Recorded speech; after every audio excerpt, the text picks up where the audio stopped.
네, 오늘은 삶의 변화를 위한 사사기 51번째 시간입니다. 사사기 10장 10절부터 18절 말씀을 가지고 사사 입다 두 번째 이야기로 바른 회개라는 제목으로 말씀을 나누겠습니다.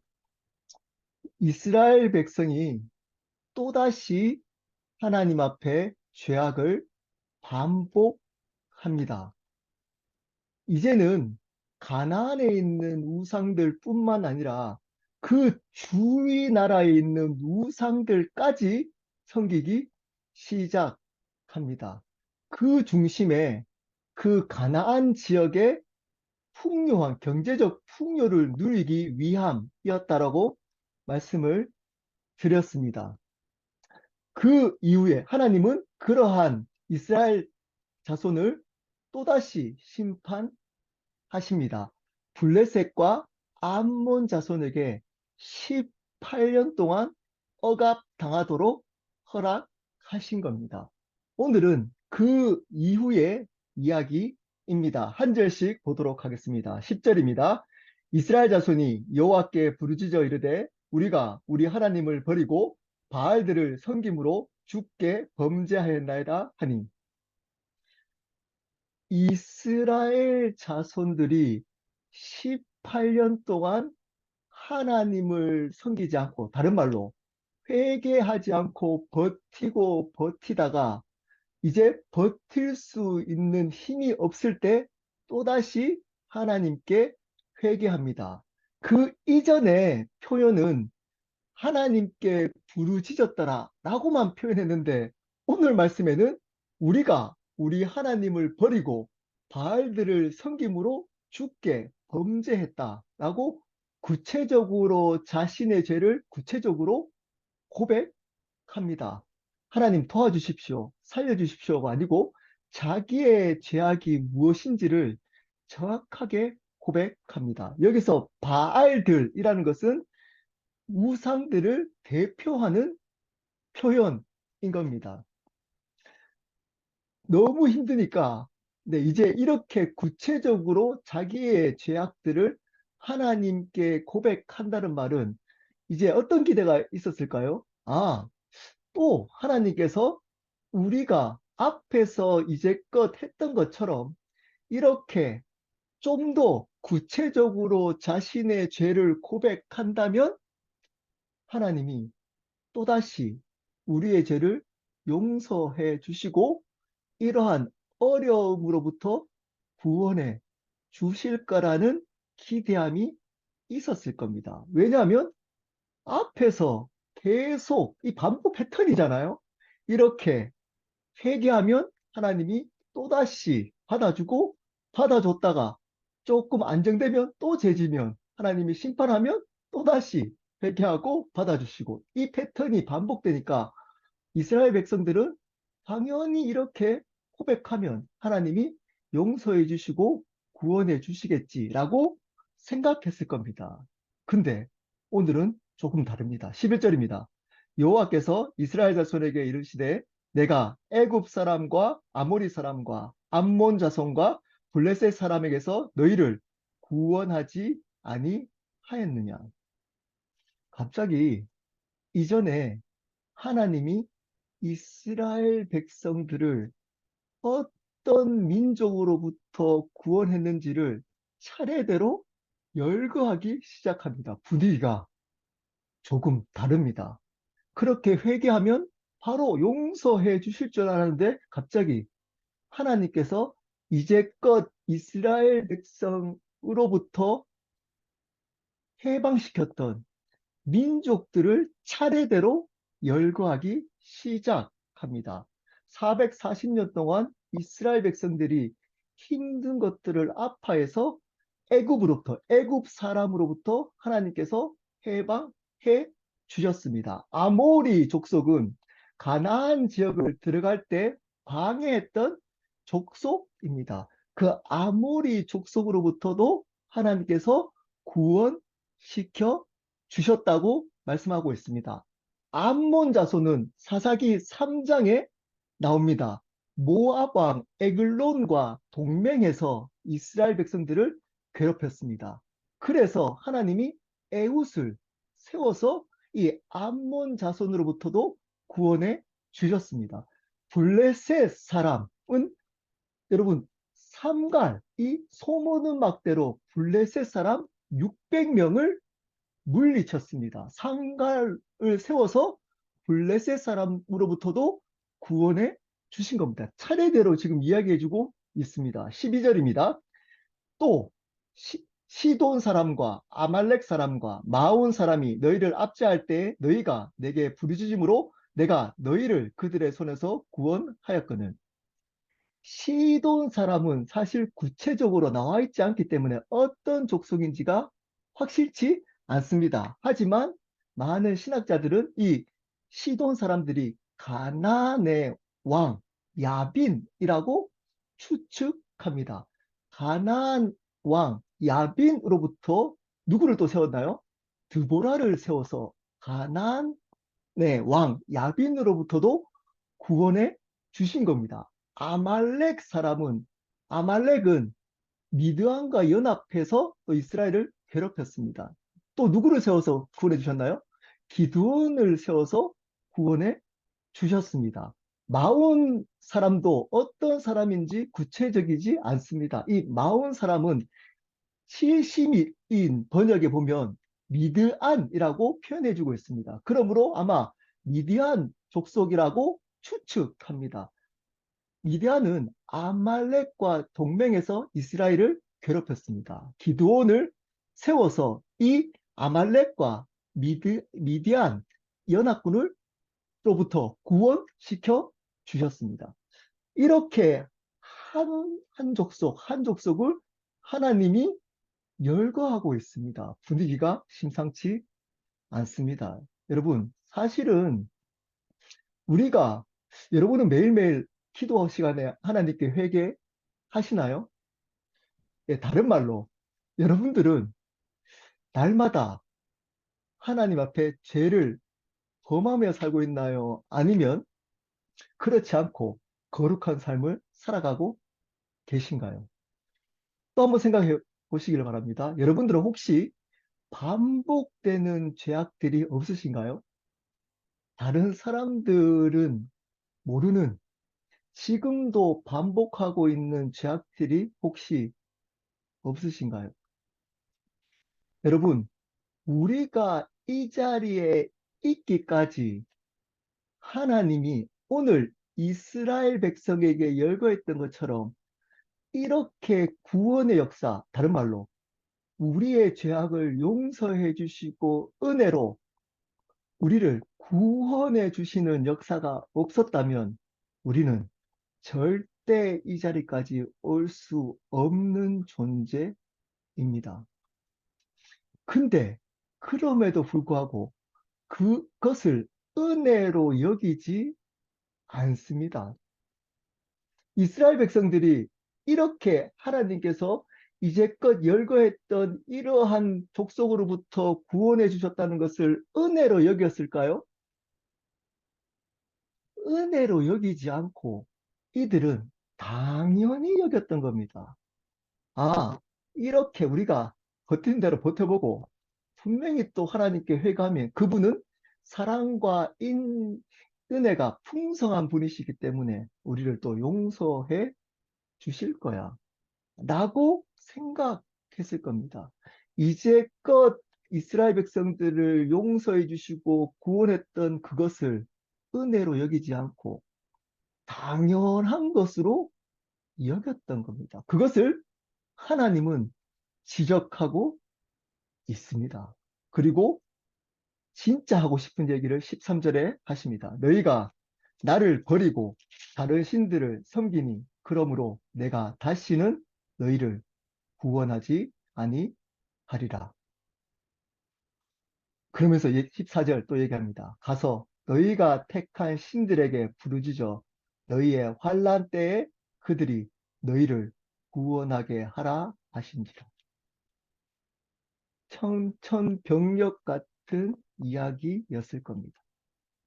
이스라엘 백성들의 죄를 이제는 용서해 주지 않겠다는 겁니다. 너희들이 섬겼던 그 우상에게 가서 구하라는 겁니다. 나한테 구하지 말고 이제껏 너희들이 섬겼던 그 우상들에게 가서 너희들의 문제를 해결해 달라고 이야기를 하라는 겁니다.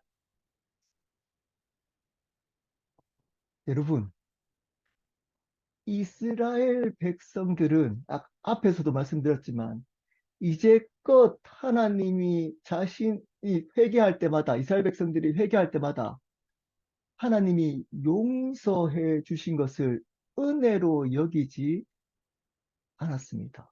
당연한 것으로 여겼습니다. 심각한 착각입니다. 하나님은 사랑과 은혜가 풍성하신 하나님이십니다. 여러분 한번 질문해 보겠습니다. 하나님의 용서는 하나님의 사랑과 은혜 때문인가요? 여러분, 대부분 이렇게 생각하잖아요. 하나님은 사랑이시고 그분이 은혜로우시기 때문에 우리를 용서해 주신 거다라고 생각하시면 착각인 겁니다. 여러분, 하나님의 성품 중에 가장 앞서야 될 성품이 뭔가요?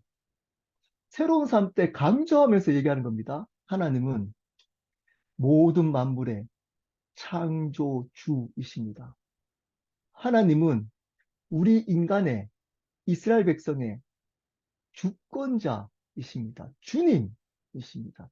여러분, 하나님의 용서는 하나님의 사랑과 은혜에 근본적으로 근거하는 것이 아니라 하나님의 주권에 근거합니다. 하나님의 주권에 용서를 할까 안 할까는 하나님의 주권에 근거한 겁니다. 하나님 마음인 겁니다. 하나님이 용서를 안 해도 우리는 할 말이 없습니다. 왜냐? 하나님은 창조주이시고 우리는 피조물이기 때문입니다. 하나님을 위해 존재하는 피조물이기 때문에 우리가 하나님을 대적하고 하나님을 떠나서 무시했던 그 죄를 하나님이 용서하지 않아도 상관없습니다. 근데 이스라엘 백성들은 하나님께서 이스라엘 백성들을 자신들을 용서할 의무가 있다고 착각합니다. 자신들은 용서받아야 될 권리가 있다라고 착각했던 겁니다. 그래서 문제가 생길 때마다 하나님께 나아가면 하나님은 그 문제를 구원해 주셨습니다. 자, 구원해 주셨다는 뜻이 뭘까요? 하나님이 죄를 용서해 주셨다는 겁니다. 죄를 용서해 주셨다는 의미는 그 죄를 간과해 주셨다는 겁니다. 그 죄를 덮어 주셨다는 겁니다. 그 죄를 가려 주셨다는 겁니다. 여러분, 우리도 마찬가지입니다. 여러분, 지금 여기 이 자리에 이렇게 나와 있지만 여러분들은 분명히 한번 생각해 보십시오. 여러분이 이 자리에 오기까지 하나님의 용서, 하나님의 주권에 근거한 그분이 용서해 주시고 그 용서에 따르는 우리의 문제, 우리의 아픔을 구원해 주시지 않으셨다면 여러분 이 자리에 올 수 없습니다. 근데 여러분 질문해 보겠습니다. 그것을 얼마나 은혜로 여기며 살아가고 계신가요? 그것이 여러분에게 정말 은혜인가요? 당연한 것으로 여기며 살고 있지 않나요? 그렇기 때문에 이것은 당연한 거고, 그분이 나를 용서해 주시고, 죄를 용서해 주신 건 당연한 거고, 그것보다 나를 더 행복하게 만들지 않아 주신 걸로 하나님께 불평하며 살아가고 계시지 않나요? 여러분, 여러분들은 혹시 반복적으로 사람들 앞에서 드러내면 정말 수치스러운 그러한 반복적인 죄를 지금도 범하고 계시지 않으신가요?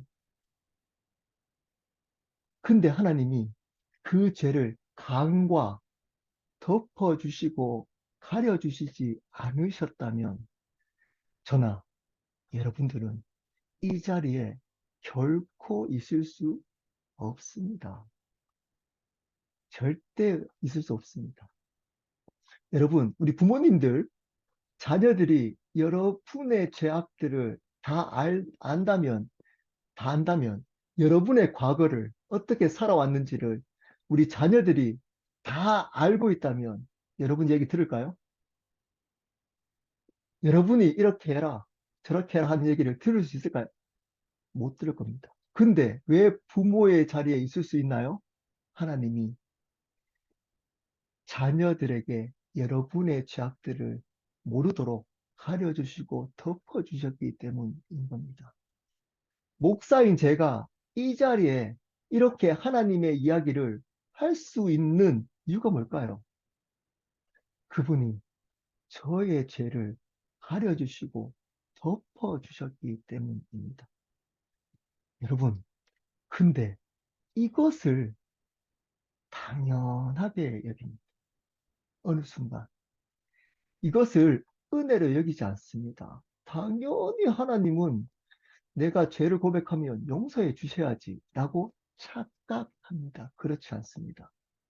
하나님은 우리의 죄악을 용서하지 않아도 됩니다. 다른 말로 뭘까요? 다른 말로 뭘까요?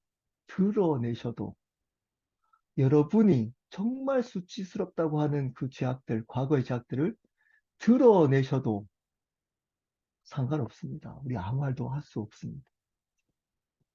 그 죄를 용서하지 않아도 아무 상관이 없다. 이 말은 우리의 죄악을 가려주시지 않고 드러내셔도 들키게 해도 상관없다는 겁니다.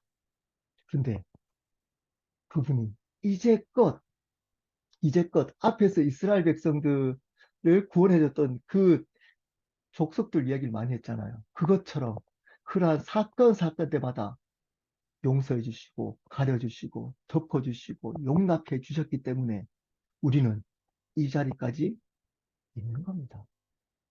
근데 이거를 감격하고 은혜로 여기지 않습니다.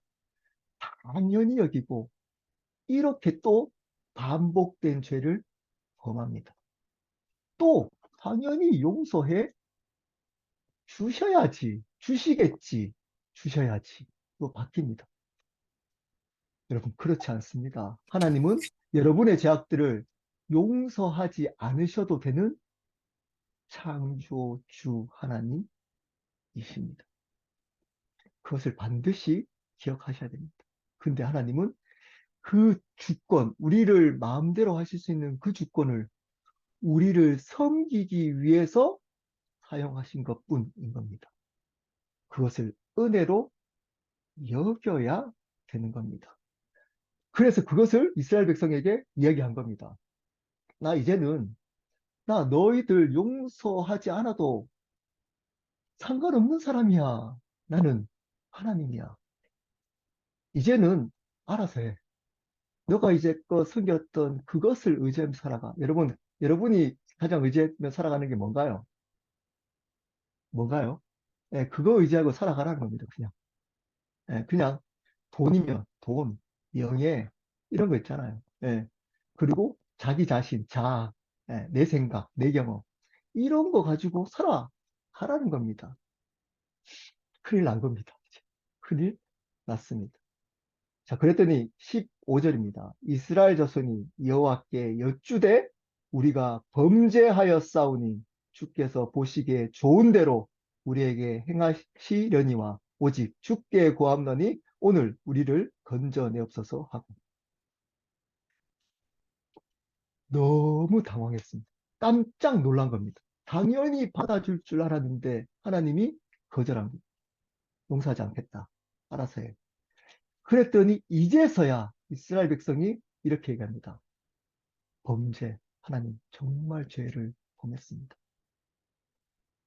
앞에는 형식적으로 이야기를 한 거라면 지금은 마음으로 얘기합니다. 했습니다. 주께서 보시기에 좋은 대로 우리에게 행하십시오. 다른 말은 뭘까요? 하나님 마음대로 하십시오. 맞습니다. 하나님 마음대로 용서하지 않아도 되시는 분 맞습니다. 하나님 충분히 저희를 용서하지 않으시려면 그렇게 하셔도 됩니다. 그럴 분이십니다. 라고 고백한 겁니다. 그러면서 이렇게 얘기합니다. 하지만 한 번만 더 봐주십시오. 오직 주께 구하는 오늘, 지금 한 번만 저희를 용서해 주십시오. 라고 이야기한 겁니다. 바른 회개가 시작됩니다. 정말 하나님의 용서를 당연히 여기지 않고 그것이 얼마나 큰 은혜임을 알고 하나님이 용서하지 않아도 되는 분임을 고백하고 그 용서가 얼마나 귀한지 알고 그 하나님의 긍휼을 한 번 더 구합니다. 여러분, 이 태도가 돼야 됩니다. 죄에 대해서는. 여러분, 바른 회개는 이 마음이 있어야 되는 겁니다. 그 죄 아파하는 마음, 정말 이것에 대해서 죄라고 아파하고 통회하는 마음, 이 마음이 있어야 되는 겁니다. 자, 그리고 거기서 끝나지 않습니다. 16절입니다. 자기 가운데서 이방 신들을 제하여 버리고 여호와를 섬김에 여호와께서 이스라엘의 권고로 말미암아 마음에 근심하시니라.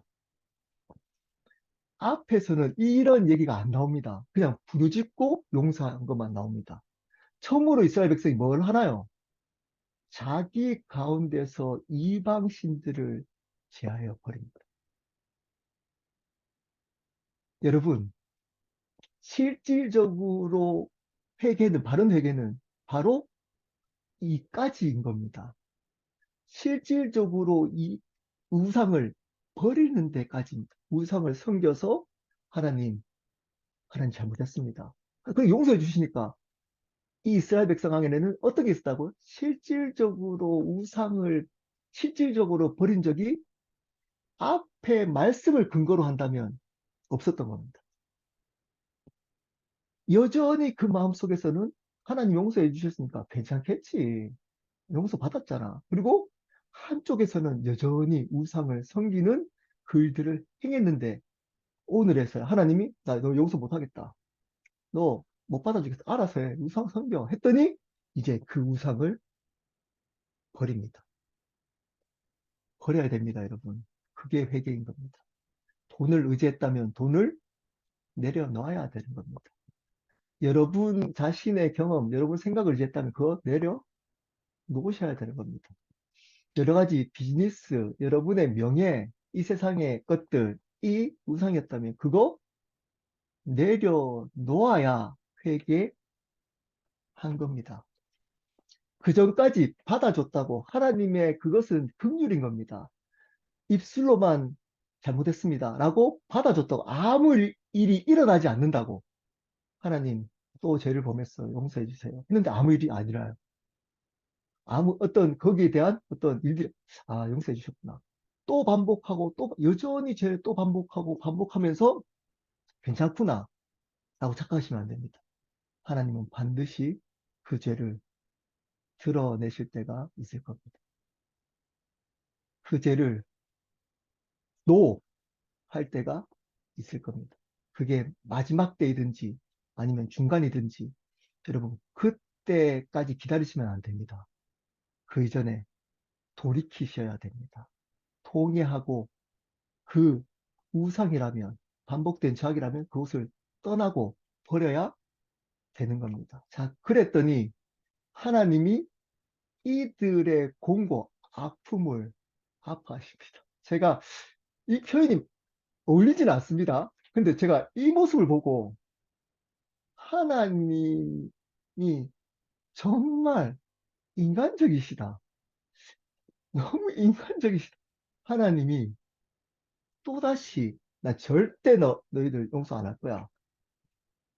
그랬는데 이들이 정말 통회하고 우상을 버렸더니 하나님이 이들이 힘들어하는 것이 너무 가슴이 아픈 거예요. 여기 마음에 근심하니라 의 뜻은 감정적으로 불쌍이다 이런 뜻이 아니고 이런 뜻이 아니고 그것을 이스라엘 백성에 있는 아픔을 몸소 경험해서 느끼는 겁니다. 몸소 예, 공감해서 아파하시는 겁니다. 너무너무 아프다는 봤더니 너 이게 여러분 하나님이 이제껏 이스라엘 백성들 자기 자녀들을 대하는 태도였습니다. 만약에 하나님이 우리의 죄에 대한 결과적인 것들로 우리를 대하셨다면 절대 이 자리까지 못 옵니다. 나 너 이제는 아니 어떻게 또 이런 죄를 범해? 나 너 못 받아줘. 이제 그 죄 용서 못해. 라고 했는데 그거 듣고 하나님 정말 잘못했어요. 정말 안 그럴게요. 라고 그 죄를 벗어나면 우리의 아픔을 또 그분은 공감하시고 받아주시는 아버지가 되시는 분이십니다. 그분은 주권자 창조주 하나님과 동시에 우리를 죽기까지 사랑하신 아버지가 되신다는 겁니다. 그분의 사랑과 은혜. 여러분, 이 은혜 때문에 우리가 이 자리에 있다는 겁니다. 그리고 착각하시면 안 됩니다. 지금 이 하나님의 긍휼은 바른 회개가 일어났을 때 했던 하나님의 반응인 겁니다. 여러분이 지금도 하나님 앞에 반복적으로 당연히 여기면서 회개하고 있는 습관적인 죄들이나 반복적인 죄들 또는 섬기는 우상들 섬겨도 아무 일 없으니까 괜찮아. 봐봐 돈 섬기고 하나님 섬겨도 더 행복하잖아. 돈 없는 사람들 봐봐 더 힘들잖아. 이렇게 세상에 있는 명예도 있고 명예도 가지고 있고 그리고 이러한 신앙도 있고 둘 다 가지면서 지내는 거 이게 더 행복하잖아. 그리고 아무 일 없잖아. 세상의 것들도 누리고 신앙도 누리고 그렇게 지내도 괜찮다. 입술로만 하나님 너무 세상을 사랑하네요. 하나님 제가 반복적으로 이 육체적인 정욕으로 죄를 범하네요. 그래도 아무 일 없는 거예요. 여러분 그걸 당연히 여기시면 큰일 납니다. 언젠가는 그것을 제할 날이 있을 겁니다. 그것을 하나님이 내버려 두는 날이 올 겁니다. 17절, 18절입니다. 그때 암몬 자손이 모여서 길라앗에 진을 쳤으므로 이스라엘 자손도 모여서 미스바에 진을 치고 길라앗 백성과 반백들이 서로 이르되 누가 먼저 나가서 암몬 자손과 싸움을 시작하랴. 그가 길라앗 모든 주민의 머리가 되리라 하니라. 아직까지 하나님은 용서를 안 해주겠다라고 한 상태입니다. 이스라엘 백성들은 그 하나님이 자신을 또다시 용서해 줄 거라는 걸 아직까지 몰라요. 그렇게 보십시오. 하나님을 떠나서 있는 사람들. 여기 보면 암몬 자손이 길르앗까지 진을 칩니다. 네. 길르앗은 이스라엘의 중앙입니다. 중앙까지 쳐들어온 겁니다. 근데 그 중앙까지 암몬 자손이 쳐들어와서 진을 치는데 이스라엘 백성들은 미스바는 이스라엘의 변두리입니다. 변두리의 진을 칩니다. 바뀐 겁니다. 바뀐 겁니다. 어느 순간 이 암몬 자손이 이스라엘의 중앙에 가 있고 그리고 이제 이스라엘 백성들은 이제 주변으로 밀려나 버리게 된 겁니다. 이게 하나님을 떠나서 그분이 용서를 경험하지 못한 사람의 결과입니다. 결과. 여러분, 그 가나안에 있는 풍요를 누릴 거라고 착각하고 우상들을 섬겼는데 오히려 그 우상들이 자신의 삶을 침략해 옵니다. 중앙까지, 중심까지. 여러분, 그렇게 되는 겁니다. 하나님을 떠나서 우상, 반복되는 죄를 범하면 그것이 여러분을 행복하게 만들어주고 그것을 누릴 것 같지만 어느 순간 그것이 여러분의 삶을 지배하게 될 겁니다. 삶의 중심, 하나님이 중심이 아니고 그것이 여러분의 삶의 중심으로 와버리게 될 겁니다. 어떻게 될까요? 여러분, 회개하셔야 합니다. 어떻게 회개하셔야 되나요? 바르게 회개하셔야 됩니다. 입술로만 잘못했어요. 그리고, 하나님이 용서해 주시겠지. 아무 일 없으니까, 용서했구나. 또, 또 반복하면 하나님 잘못했어요. 그리고 아무 일 없구나. 덮어주시고 가려주시는 하나님은 사랑과 은혜의 하나님이니까 받아주시겠지. 라고 생각하고 살아가신다면 여러분 너무 위험합니다. 왜냐? 하나님은 사랑과 은혜의 하나님 이전에 하나님은 창조 주권자이시기 때문입니다. 그분은 창조주 하나님, 주권자 하나님이시기 때문입니다. 하나님의 뜻대로 여러분들을 용서하지 않고 그것을 심판한 날이 반드시 오게 될 겁니다. 그 이전에 우리는 오늘 이스라엘 백성처럼 통회하고 그 우상 제약들로부터 버리고 떠나는 바른 회개를 하시기를 예수 그리스도 이름으로 축복합니다. 우리 함께 기도